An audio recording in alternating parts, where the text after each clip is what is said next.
let me tell you a story.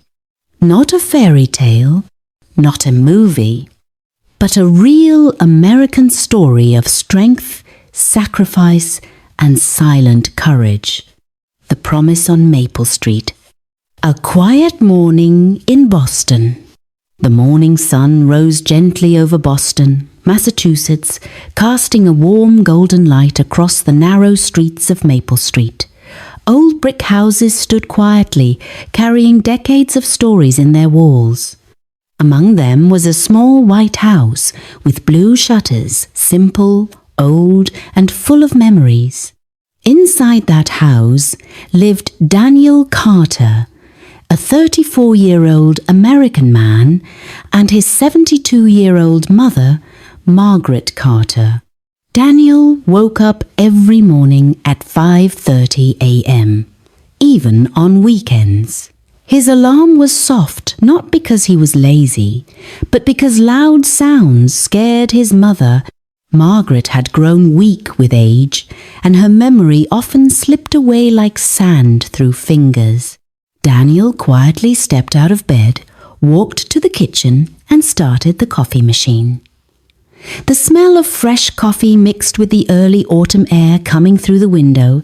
"Good morning, Mum," Daniel said softly as he entered her room.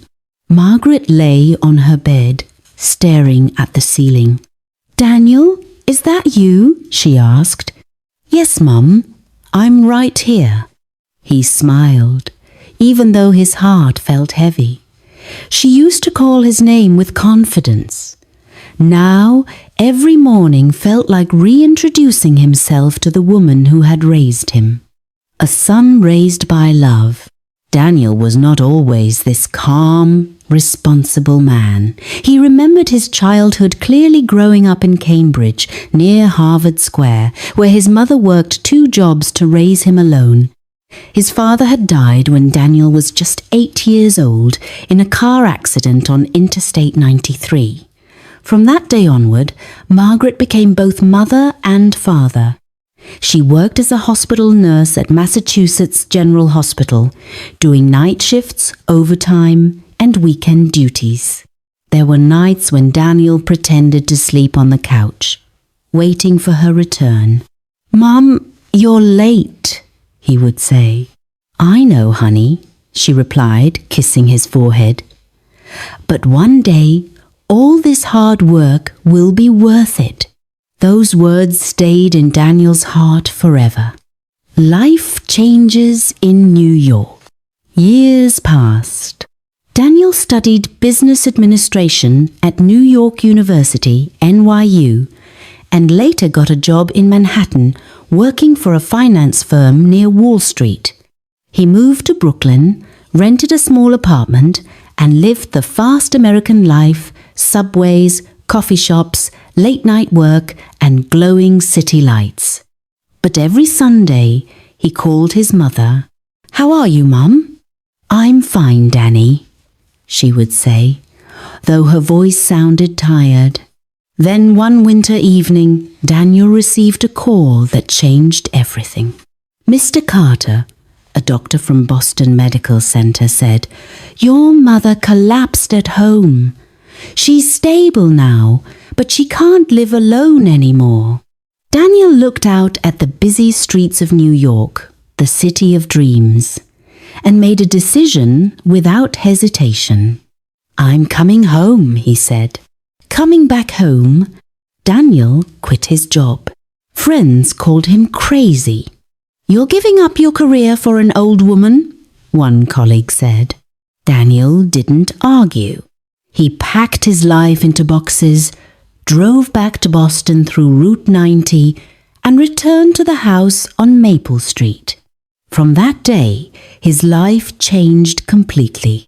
He became a son, a caregiver, a nurse, a cook, a listener. Every morning, he helped his mother get dressed.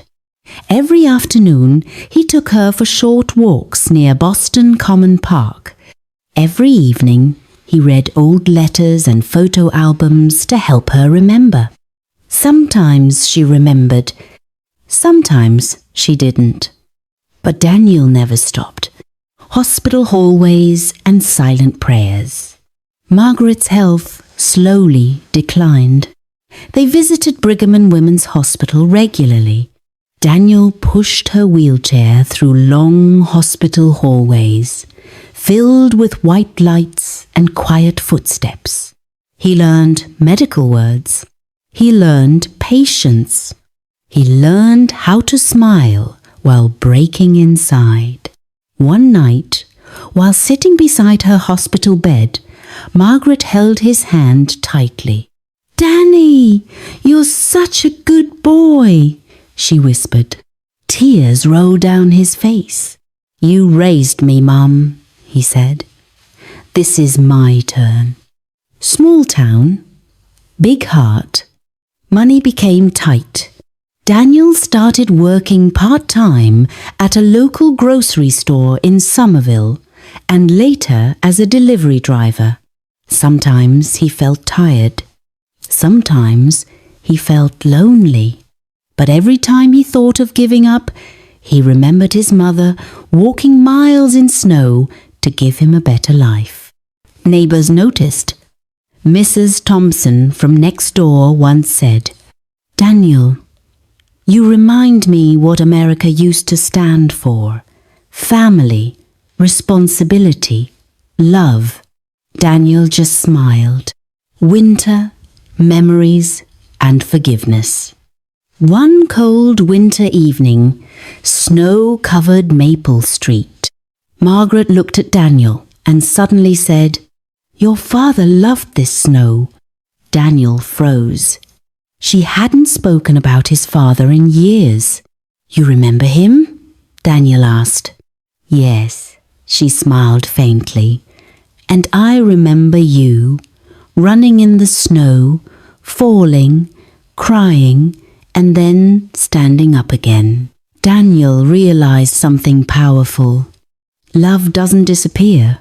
It hides and waits. The final promise. Spring came. Cherry blossoms bloomed near Arnold Arboretum. Margaret grew weaker, but her eyes were peaceful. One evening, she held Daniel's face. "Promise me you'll live a good life." Daniel nodded, crying.